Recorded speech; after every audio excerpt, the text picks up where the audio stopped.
Hi everyone, this is audap. Let's continue our game of Our World is Ended on Nintendo Switch.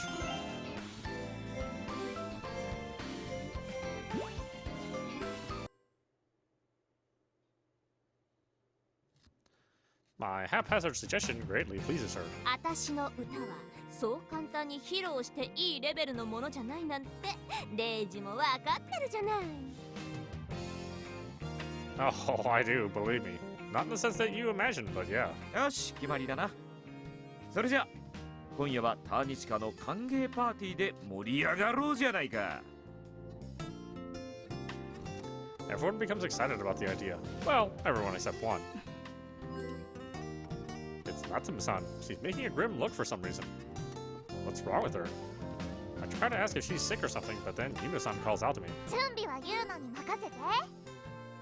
でもレイジ君が手伝ってくれると助かるかな。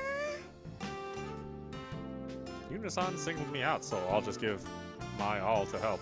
Tatiana's napping, so I don't have any attendant work. はい、わかりました。I'm still a bit concerned about Natsumi-san, but I have to help out Yuna-san. So I just nod.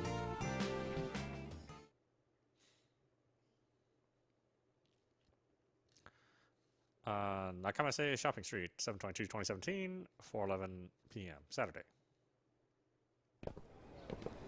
Yuna-san and I leave the office building to prepare for the welcoming party. パーティーのメニューは何にしようかな。出前だけってのも味気ないしね。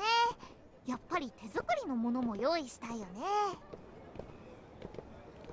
As we walk, Yuna-san starts to ponder aloud. All I can do here is leave it all to her, while hoping that the menu isn't too complicated and that I don't have to carry too much. そうだ。せっかくターニャンの歓迎パーティーだし、ロシア料理に挑戦してみようかな。いいですね。きっとタチアナも喜ぶと思います。けど、ロシア料理の材料ってスーパーに売ってますかね？あんまり売ってるの見たことないかな。そうだ。輸入食材を置いてるお店ならきっとあると思うよ。そうなんですか。ならそこに行きましょうか。レッツゴーだね。With that decided, we go to a place that sells ingredients for Russian food. Wait, now that I think about it, isn't this basically a shopping date? Young as I am, I can't help but imagine that it is. Sure, we went shopping together in the New World too. But back then, our goal was to get the things for the Climax Blade, Excalibur, and honestly, it wasn't the least bit exciting. This time, though, we're going out to get stuff for Tatiana's welcoming party. It's peaceful, pleasant, and I don't have any problems enjoying this. Surely this can be called a date, right? I become high-spirited, but then suddenly had to stop. That's because I saw someone familiar in the crowd. あれ？今のって。It's an attractive-looking middle-aged foreigner with a scholarly face. Isn't it Reiji-san? Didn't he say that he has to go to Tsukaba as soon as possible? By now, he shouldn't be anywhere near Asuka. And why is he accompanied by a shady-looking large man with sunglasses? レイジ君、どうしたの？ The fact that I stopped made her curious. そこに。あれ？ I strained my eyes, but I don't see the two anywhere. 何？知ってる人でもいたの？いえ、見間違いだったみたいです。そっか。じゃあ改めて買い出しに行こうね。Yuna-san energetically struts off, and I follow after her. But man, that man really did look like him.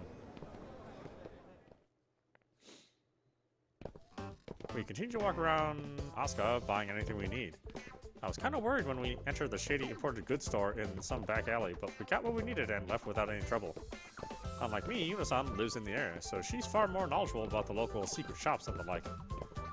Now that I think about it, when we were making the Excalibur, she also knew exactly where to find a shop that has Fukashi. Anyway, we now had everything we needed for the party.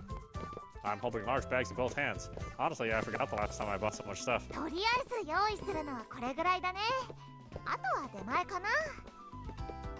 それじゃあレイジ君、基地に向かってカムバックだよ。I enjoyed the shopping date, but carrying all the stuff while walking such distances is taking a toll on my energy. Not to mention that we still have to make preparations. We start making our way back to the office building, but then we see a familiar face. なっちゃんだ。Yuna-san runs up to Natsumi-san and I follow after her. Natsumi-san makes a sullen face, then notices the bags in our hands. 仲良く買い物袋をぶら下げてリア充のままごと遊びかしら。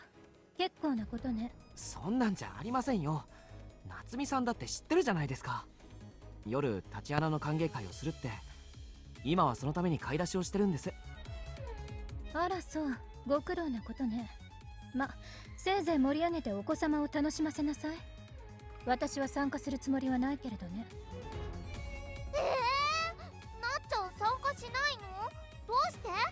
絶対楽しいんだよ。私がパーティーとか騒がしいのを嫌いなの知ってるでしょ。だからゲーセンにでも行って時間を潰すことにするわ。でもゲーセンも騒がしいよ。心配いらないわ。このノイズリダクション付きヘッドフォンがあれば下界の低俗な騒音は全てシャットアウト可能だから。She shows us a large set of headphones. そんなこと言わないでパーティーに参加しようよ。ユウのボルシチにだって挑戦しちゃうんだから。輸入食材店でちゃんと本場の材料だって買ったんです。味も期待できると思いますよ。それに夏美さんだってジャッジメント7の仲間じゃないですか。いないなんて寂しいです。Natsumi-san momentarily casts her eyes down. ダメよ。私は参加しないわ。混沌の黒天使である私はそういった属性の催しには参加しない主義なの。She sounds obstinate. でもパーティーは楽しいよ。なっちゃんもおいでよ。一緒に盛り上がろうよ。Natsumi-san's dark barrier does nothing to deter Yuna-san. She becomes even more assertive. Soon enough, Natsumi-san blows up. うるさいわね。あなたの能天気なプランに私を巻き込まないで。正直迷惑なのよ。みんながみんなあなたみたいにヘラヘラできる天然のバカじゃないんだから。Not even Yuna-san can take that easily. She loses her words and looks like she's about to cry. Oh, you went too far just now. 夏美さん、今のはさすがに言い過ぎです。騒がしいのが嫌だからってユウノさんに当たることないじゃないですか。何よ、バイト風情がこの私に説教。いい度胸じゃない。レイジ君もういいよ。無理やり誘ったユウノが悪いんだから。なっちゃんにはなっちゃんの都合もあるしね。Yuna-san realizes how awkward things are getting and tries to calm me down. でも言い方ってものがあるじゃないですか。Even so, my anger didn't abate. I saw it and looked at Natsumi-san again. ユウノさんが夏美さんをパーティーに誘ったのは夏美さんもジャッジメント7の大切な仲間だからってこと分かっていますよね。もちろん僕だってユウノさんと同じ考えですよ。せっかくパーティーをするんならジャッジメント7の7人が揃った方が嬉しいです。そりゃ確かにちょっとしつこかったかもしれないですけど決して個人的な感情の押し売りじゃありません。それがわからない夏美さんじゃありませんよね。Natsumi-san looks like she feels really guilty. Even so, she doesn't apologize. それじゃあ失礼するわ。She curtly says that and leaves. 気が向いたらでいいから戻ってきてね。きっと遅くまでやってるから。終わった頃に帰るから。That sounded forced. A moment later, she disappears into the crowd. Am I just imagining it, or did she seem lonely? さあレイジ君、急いで基地に帰らなきゃね。ターニャンの歓迎パーティーの準備、ユウのレイジ君と一緒に頑張っちゃうんだから。Yuna-san smiles, making it hard to believe that she was so down just a moment ago. My work isn't over yet. I still have to help with the party preparations. This is part of my work as a part-timer, but strangely enough, I don't really mind it. I like having fun with everyone too. That's exactly why I'm so curious about Natsumi-san's behavior. She always participates in the after-parties that naturally come after our measly meetings, or messy meetings, so why is she so adverse to this party? Natsumi-san's heart is as chaotic as always.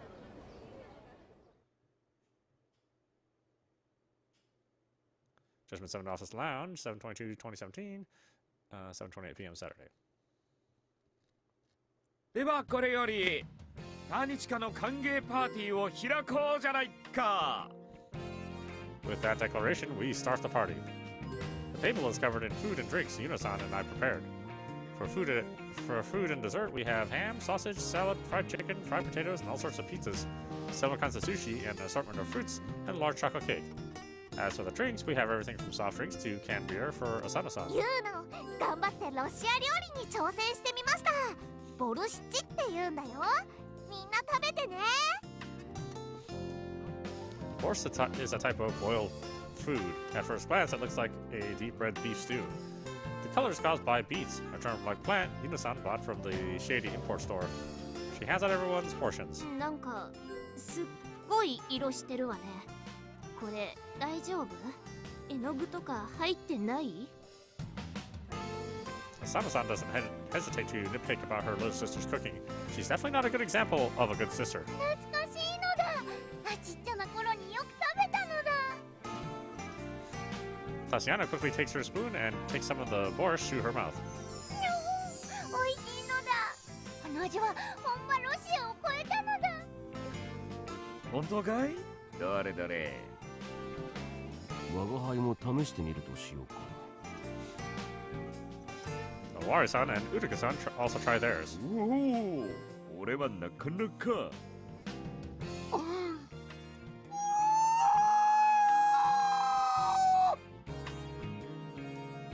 They raised their voices, clearly moved. One is a little too impressed, though. After seeing everyone's reactions, Asanas-san tries it out too. 美味しいじゃないの。 She's making an excessively serious expression. これ外国の料理よね。言うの、あんたどこでこんなの習ったのよ。別に習ってなんかいないよ。作ったのもこれが初めてだしね。クッキンパッドを見ながらとりあえずやってみたんだ。クッキンパッド先生の力を借りたとはいえ、初めてでこれだけの料理を作ってしまうなんて。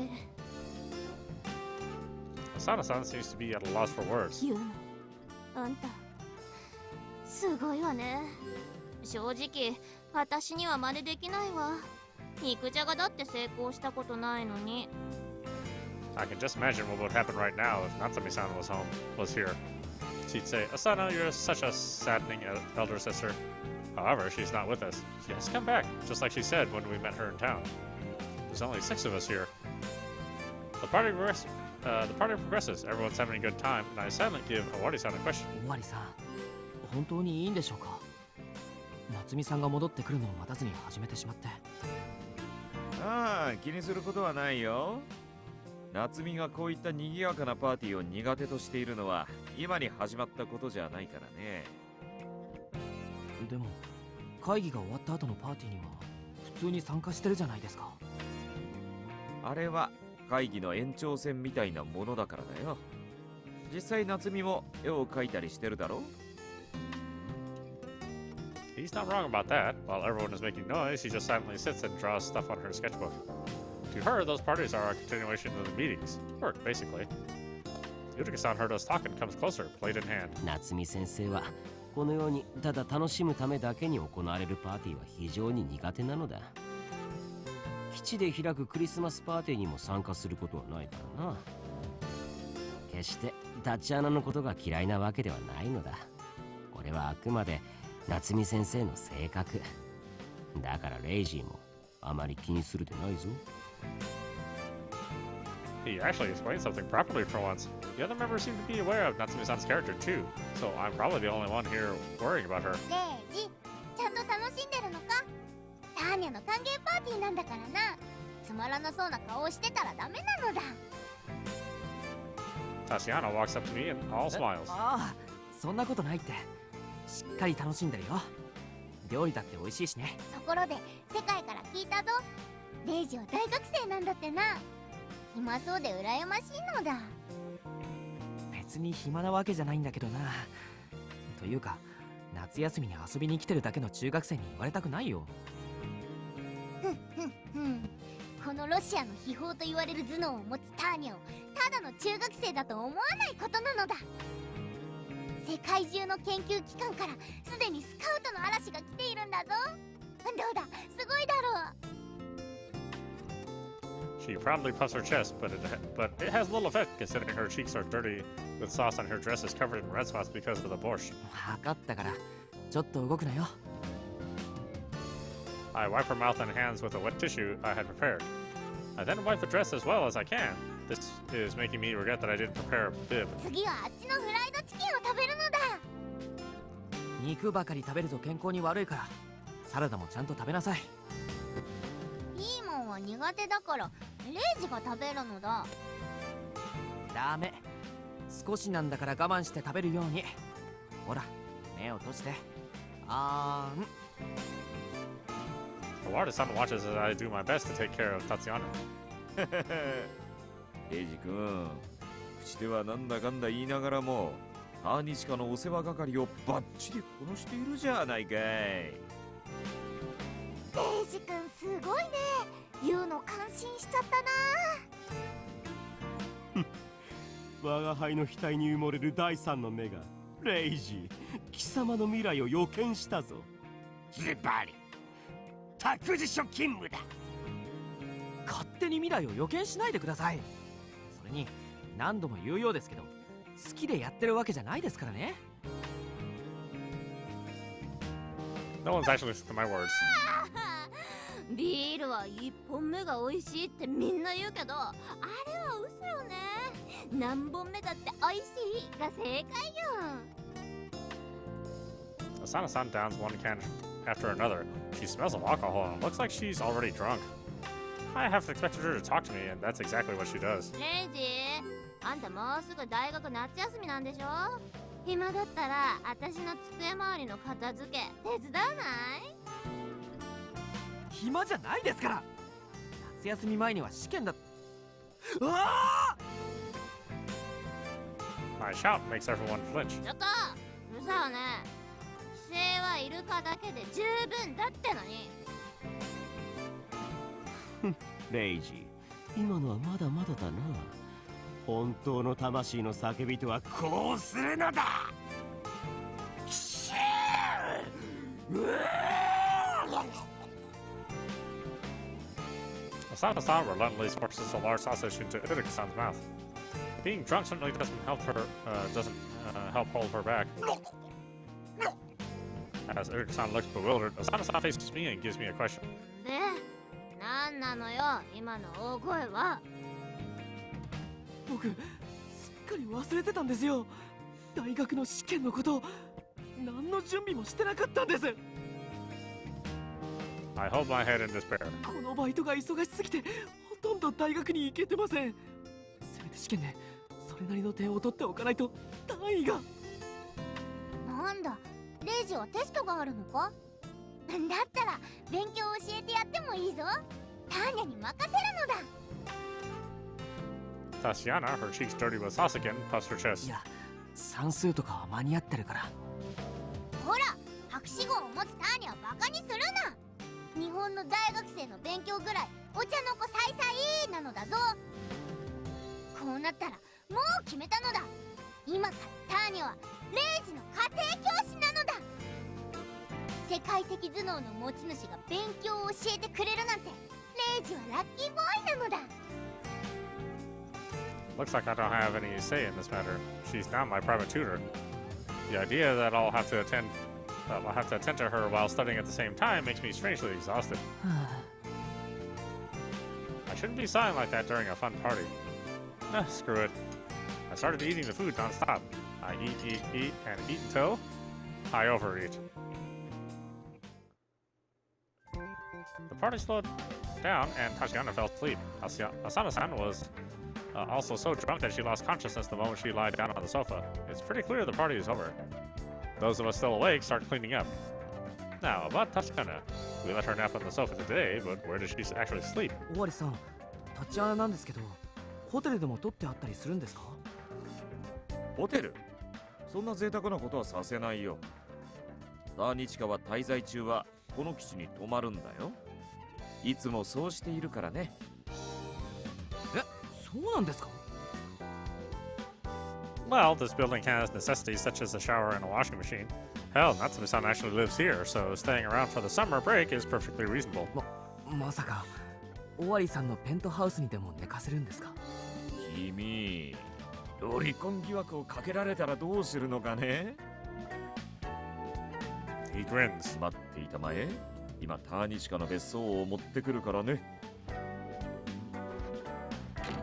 Wadi-san leaves the lounge. A short time later, he returns with a folded vinyl something along with a thin mat. 倉庫に入れっぱなしだったからな。少々埃をかぶっているが、拭いてやれば大丈夫だろう。 He passes it over to me. これは？広げてみればわかるよ。 I do as he tells me and find out that it's a children's vinyl tent.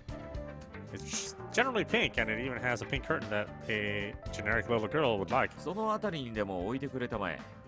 中にマットを敷くのも忘れないようにね。 I place the tent at one end of the lounge and then spread the mat to complete it. Now all I have to do is take her inside, and my job as a tenant will be done for the day. At least that's what I'd hope, but レイジ君、ちゃんとターニャを起こして歯磨きさせないと。そうなんですか。 that was quite troublesome. When I woke her up, Tatiana was all grumpy, so I actually had to brush her teeth for her.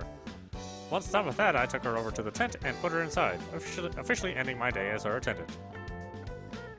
Man, it's a really hard job. The fact that I'm not used to it doesn't help at all. I'm completely trained.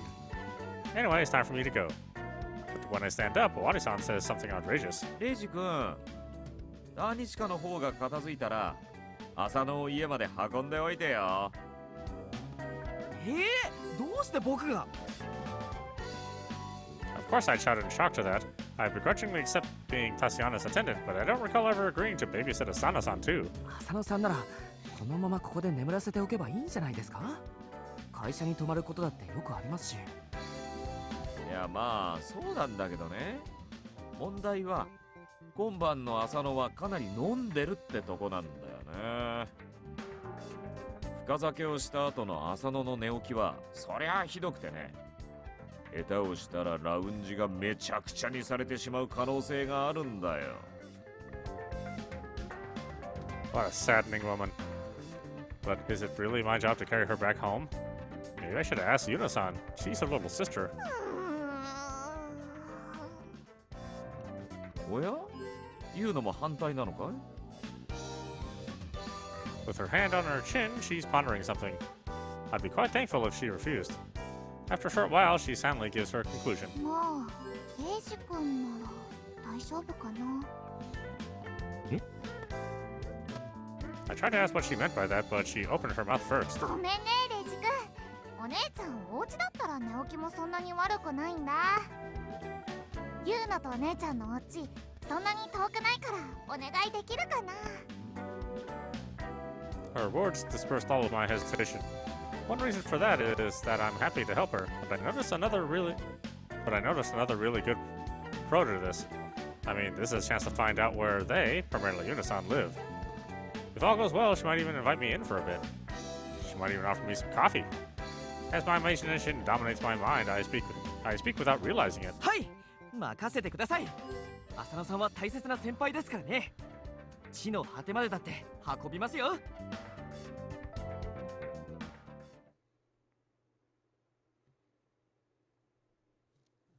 Sago Shopping District, 7/22/2017, 9:17 p.m. I put Asana-san on my back, and the three of us leave the building. Right as Yuna-san starts to lead me to their place, we see Natsumi-san peeking at us from behind the corner. She's holding a bag that clearly contains ready-to-eat dinners. It's somewhat of a sad sight. As part of me thinks that it might be best to just ignore her, but Yuna-san is a tad too airheaded to consider that. なっちゃんだ。ごめんね、もうパーティー終わっちゃったよ。そう。それはちょうどよかったわ。時間を潰してきた甲斐があったわね。She makes a complicated expression. It's a mix of relief and disappointment. あのお子様ももう眠ったんでしょ。それなら安心して基地に戻ることができるわね。ところで、あなたたち3人はどこへ行くつもりなのかしら？ It's really hard to tell whether she cares about that or not. 見ての通り、浅野さんが酔いつぶれちゃったんで、これから家まで送り届けるところです。レイジ君がユーノのお家まで来てくれるんだ。そう。こんなに暑いのに、それはご苦労なことね。そうなの、レイジ君はご苦労様なの。お姉ちゃんをおんぶして歩いたら大変だよね。Honestly, Asana-san's tall, but she's also very slim and doesn't have breasts, so she's actually lighter than you'd expect. I decided against saying that out loud. If Asano-san somehow woke up and heard me, she'd strangle me from behind. そうだ、夏美さん。冷蔵庫の中に残り物ですけど、パーティーの料理が入ってますから、よかったら食べてください。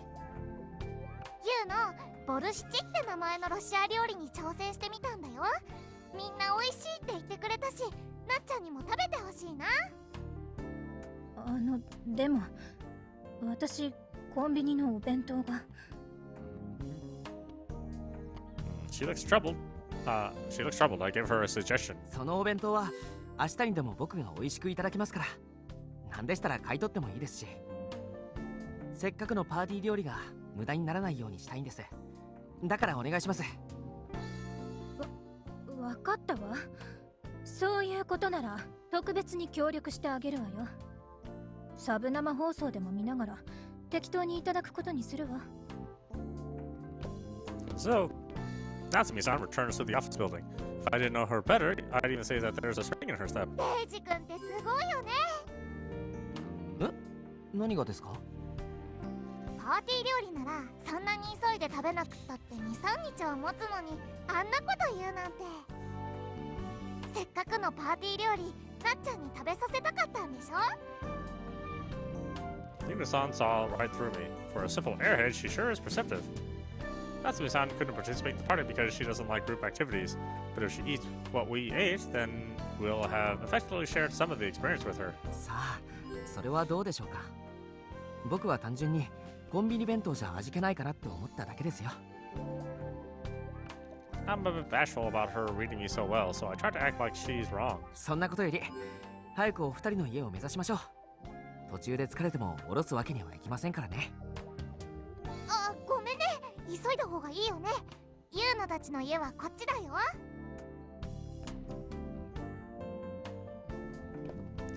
With the Asanas on my back, I follow after Yuna-san. ねえ、レイジ君、本当に大丈夫？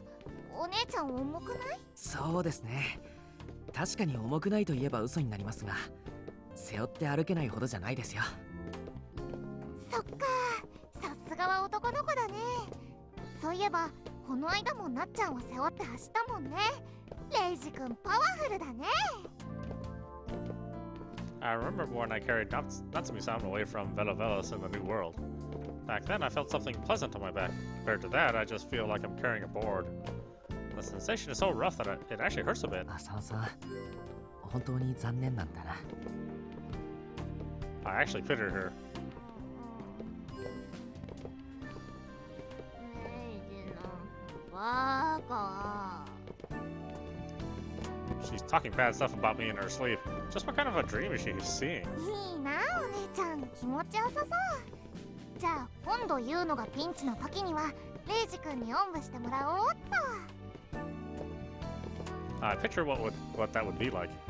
I'd walk around with Yuna-san's memory weapons, incomparable to Asana-san's, against my back. Oh, what a glorious situation. ああ、でもそんなピンチの状況なんてない方がいいのか。言うのはまだ未成年だからお酒も飲めないしね。でもそうしたらレイジ君におんぶしてもらうのって他にどんな状況があるかな。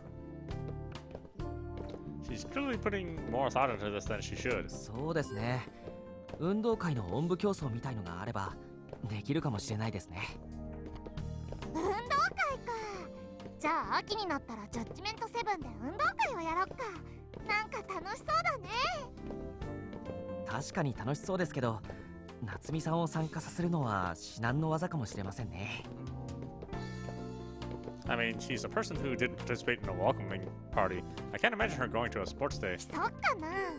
レイジ君が誘ったらなっちゃんも参加してくれると思うけどな。I have no idea why she thinks that. じゃあ秋になったら運動会をやろう。どっかの公園でお弁当をたくさん持って行って玉入れとか大玉運びとか綱引きとか金魚すくい。いや、金魚すくいは運動会の競技じゃないですし、あと玉入れとか大玉とか綱引きとか道具を揃えるのが大変な競技ばっかですよ。そっか、それじゃあかくれんぼとか鬼ごっことか泥系とか。 Those aren't sports, they're just games. Though honestly, I can't imagine people having a good time with those. フォークダンスだ。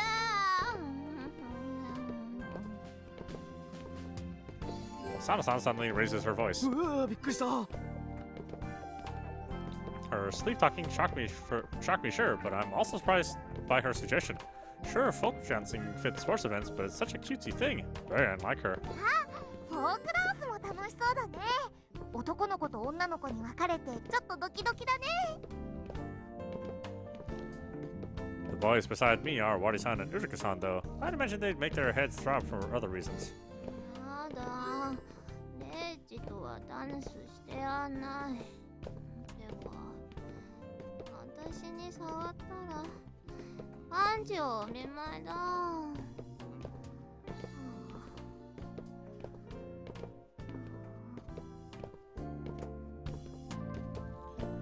Now, that's sure well timed. Makes me doubt if she's actually asleep. ああ、はいはい、そうですか。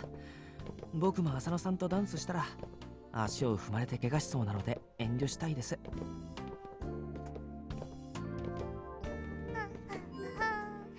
楽しみだね、運動会。できたらいいね。 She hums joyously and keeps walking forward. Doesn't take long for us to arrive at their home.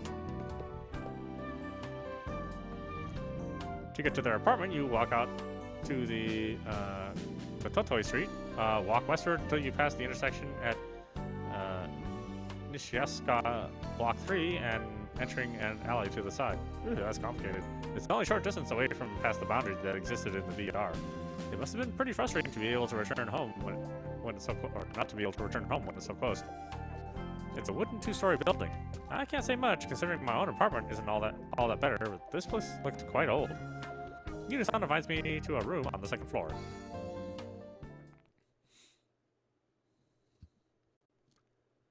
Asana in Yuno's room, 7/22/2017, 9:41 Saturday. The room is actually two adjoined rooms, but they're still very small. Yuno-san spreads out a futon on the room, deeper inside, and I put Asana-san down on it. レイジ君ありがとう。疲れたでしょ。座って座って。 Urged by her, I sit down on the floor cushion in the front room. Yuno-san fans me for a bit. It's night, so it feels way colder than it did last time she fanned me in midday. Now that I think about it, this is quite the situation. I mean, I'm in Yuno-san's room, and we're the only ones here. Of course, this is Asana-san's room too, and she's sleeping behind me. But I choose to ignore that. The mood is much better this way. Sorry, Asana-san. お、レイジ君喉乾いちゃってるよね。待っててね。今何か用意するから。 Yuno-san stands up and goes to the kitchen. I thought she'd give me barley tea or iced coffee or something, but I guess I forgot that this is Yuno-san we're talking about. She proudly brings a shaved ice machine, just like the one in J7's office. She takes some ice from the fridge, puts it in, and starts spinning the handle. This doesn't fit the mood, I imagine, but it's very like Yuno-san. It brings a smile to my face. While waiting for the shaved ice to finish, I casually look around the room. It's unexpectedly tidy. From what I saw of Asana-san's table, she's good at making messes, but bad at cleaning them up. Due to that, it's safe to assume that Yuno-san is the one in charge of the chores. But even if you ignore the fact that it's well maintained, there's not all that much stuff in it. I guess that they left most of their stuff at their parents' home and live here with just the bare necessities. Suddenly, a certain object catches my eye. It's a small altar in a shelf. It looks like Yuno-san herself made it, and there are two memorial tablets inside. Wait, memorial tablets? There was a photo too. It's displaying a young Asana-san and Yuno-san along with a man and a woman. As I become bewildered, Yuno-san brings me the completed shaved ice. はい、どうぞ。 A large portion of shaved ice is covered in red and green syrup, a unique mix. もちろんシロップはユーノのスペシャルブレンドだよ。イチゴとメロンの割合が3対3。これ内緒だからね。Ratio 3:3 is the same as 1:1. I'd say that out loud, but found myself unable to. Yuno-san probably likes presenting it in this way, and I'm more concerned about something else. レイジ君どうしたの？ Looks like she noticed that I'm fidgeting. I'm not sure if I should ask her about the tablets, so I'll talk about something else instead. Panda goods. Sure, let's do that. Ever since entering the room, I was curious about all the pandas here. And it's not just calendars, floor cushions, boxes, and other orthodox stuff like that. There's a panda pot, incense container, the weird electric fan, and everything is full of love for pandas. Now that I think about it, Yuno-san's desk at the office was full of pandas too. I'll let my curiosity take over and just ask her. ユーノさん、たくさんパンダグッズがありますけど、これって2人で集めてるんですか？これはね、ユーノが集めてるんだよ。ほら、このポーチもパンダでしょ？ Oh yeah, it's not just the desk, she has a panda on her at all the time. おお、本当にパンダが大好きなんですね。なんか好きになるきっかけとかあったんですか？ユーノが小さい頃、家族みんなで動物園に行ったんだけど、その時に見たパンダがとっても可愛かったんだよね。白と黒の模様も可愛いんだけど、一番好きなのはまるで中に人が入ってるみたいなあの動きなんだよね。小さい時にお姉ちゃんにパンダの中には人が入ってるんだって言われて、ユーノも大人になったらパンダの中の人になろうって思ってたんだ。 What a cruel thing to say. Looks like Asana-san was saddening even in her youth. もちろん今はその話は信じてないよ。信じてたのは中学生になるまでだからね。 Wait, that's only a few years back. Modern children don't even believe in Santa, yet she believed that for so long. Airheads like her are hard to come by. それからはパンダの中の人になれないなら、せめてパンダと一緒に暮らしたいなってパンダグッズを見つけると連れてきちゃうんだ。 I look at all the merchandise she has, and one of them really stands out. ユーノさん、あのぬいぐるみは何ですか？随分と古いもののように見えますけど。それはね、ユーノが小さかった頃にお姉ちゃんがプレゼントしてくれたんだよ。へえ、浅野さんのプレゼントなんですか。 I can't really say it out loud, but it doesn't look all that good. そうだよ。昔ね、お姉ちゃんと一緒に街にお出かけしたの。その時たまたま見かけたパンダのぬいぐるみがとっても可愛くて、ユーノすっごく欲しくなっちゃったんだ。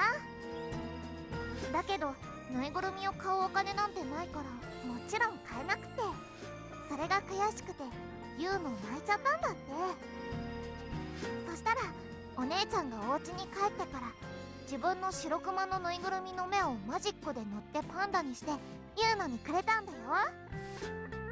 そのぬいぐるみはお姉ちゃんがお父さんとお母さんに買ってもらった大切なものだったのにね。 Asana-san, she's usually violent, unfortunate, and saddening, but it looks like she can be considered gentle too. Hearing of such a nice moment in their life warms my heart. よく見るとちょっとマジックの色が飛び出してたり塗り間違ったりしたところもあったんだけどね。でもとっても嬉しかったな。ユーノの一番の宝物なんだ。 Looks like Asana-san's saddening side never went anywhere. そうだったんですか。じゃああのパンダはユーノさんと浅野さんの大切な思い出のパンダなんですね。そうだよ。その頃にはもう新しいお家に行った後でとっても心細かったから本当に嬉しかったな。 New home? Her mention of her parents got me curious, but I couldn't bring myself to ask about them. I never heard them say anything about their family, and it doesn't look like they live with their parents here in this place. The memorial tablets on the shelf probably mean exactly what I think they do. Yuno-san realizes I'm looking at the altar. あれはね、ユーノたちのお父さんとお母さんだよ。もうずっと前に死んじゃったんだ。交通事故でね。ユーノが小学校2年生の時だったかな。 The heaviness of the subject makes me fall silent. それから先は大変だったんだ。お姉ちゃんと2人で親戚の家に引き取られたんだけどね。そこあんましいいお家じゃなかったの。それでね、お姉ちゃんが高校を卒業してすぐに就職してユウノを連れてそのお家を出たんだ。それからはずっと2人で一緒。そうだったんですか。知りませんでした。なんかすみません。あれれ、どうしてレイジ君が謝るの？ He looks genuinely confused. I'm apologizing for my own insolent thoughts at the prospect of coming here to her place. Not like I can say that to her. いえ、なんとなく。I don't give her a proper answer, but she doesn't fret the little things, so she just forgets my inappropriate apology. お姉ちゃんってすごいんだよ。コネも学歴もないのに一発で就職を決めちゃったんだから。なるほど。それでジャッジメント7に入ったんですね。ああ、それは違うんだ。お姉ちゃんが最初に入った会社はジャッジメント7じゃないんだよ。なんて名前だったか忘れちゃったけど、やっぱり音楽を作る会社だったんだ。でもね、エッチな上司の人がいてお姉ちゃんにセクハラしてたの。That man must have had a death wish. それで会社を辞めたんですか？レイジ君、お姉ちゃんはそんな泣き寝入りするような弱い女の子じゃないんだよ。Yuno-san suddenly looks proud for some reason. その上司さんをね、シンセサイザーで思いっきり叩きのめしたんだから。まあそのせいでクビになっちゃったんだけど。 Retaliation seems like a very Asana-san thing to do in that situation. Honestly, it all makes sense now. Though the fact that she used the synthesizer is a bit problematic. There's one here too, and it looks both tough and heavy. It's only natural to get fired after using that as a weapon. Anyway, when Asana-san is seriously mad, she starts swinging around a synthesizer. I gotta keep that in mind if I want to keep working with J7. 最初の会社をクビになっちゃったお姉ちゃんはね、生活費を稼ぐためにバイトをしながら浅草の駅前で路上ライブを始めたんだ。演奏だけってことないですよね。歌も歌っちゃったんですか？うん、歌も歌っちゃったんだ。Yuno-san nods. Asana-san still isn't aware of it, but she's tragically tone deaf. Her singing isn't just bad, it actually has the power to irritate people. Singing like that for a street performance must have gotten her some severe criticism, and by that I mean a barrage of booing. 結構儲かったんだよ。たくさんの人がお金を置いてってくれたんだから。本当ですか？うん、君の歌はこんなところで歌うにはもったいない。もっと別の場所に行くべきだってアドバイスもくれたかな。 Isn't that basically a nice way to say you're a pain to my ears? Go someplace else? Yuno-san doesn't say if that's the case or not. Well, I'll let them keep their happy misunderstanding. There's no need to ruin it. でもお姉ちゃんは場所を変えなかったんだ。だって好きな男の子がその駅を利用してたから。え、そうなんですか？I lean forward out of curiosity. I'm generally interested in Asana-san's love story. It probably had a saddening end, but I still want to hear about it. 相手はどんな男の人なんですか？男の人じゃないかな。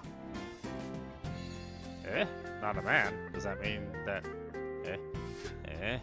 I'm half panicking. ひょっとして浅野さんは女の人が好きなんですか？やだな、全然違うよ。お姉ちゃんはいたってノーマルだよ。お姉ちゃんはね、小さな男の子が好きなんだよ。There's nothing normal about that. 駅を利用してる男の子のこと気に入って、その子が通るたびにその子のために作ったオリジナルソングを歌ってたんだ。でもその男の子すごく恥ずかしかったのか、いつも逃げるように駅に駆け込んじゃってね。There's no light there. He was definitely running away. そのうち顔を見せなくなっちゃったんだよ。悲しいよね。I'm willing to bet that he switched stations. それでも逃げないのがお姉ちゃんの強いとこなんだよ。失恋の悲しさを新曲にして、さらに路上ライブに力を入れたんだから。そんな時にたまたま通りかかった世界さんに誘われてジャッジメントセブンで働くことになったんだ。 Well, I now know how Asana-san joined the company, but I'm left with an important question. Why did Owari-san invite Asana-san, a street singer whose singing could be considered a lethal weapon, to Judgment 7? Knowing him, the reason probably wasn't that significant. Maybe he just needed a sound director, or maybe he liked the non-vocal parts of the songs. Anyway, this was a good peek into a side of Asana-san and Yuno-san that I didn't know about.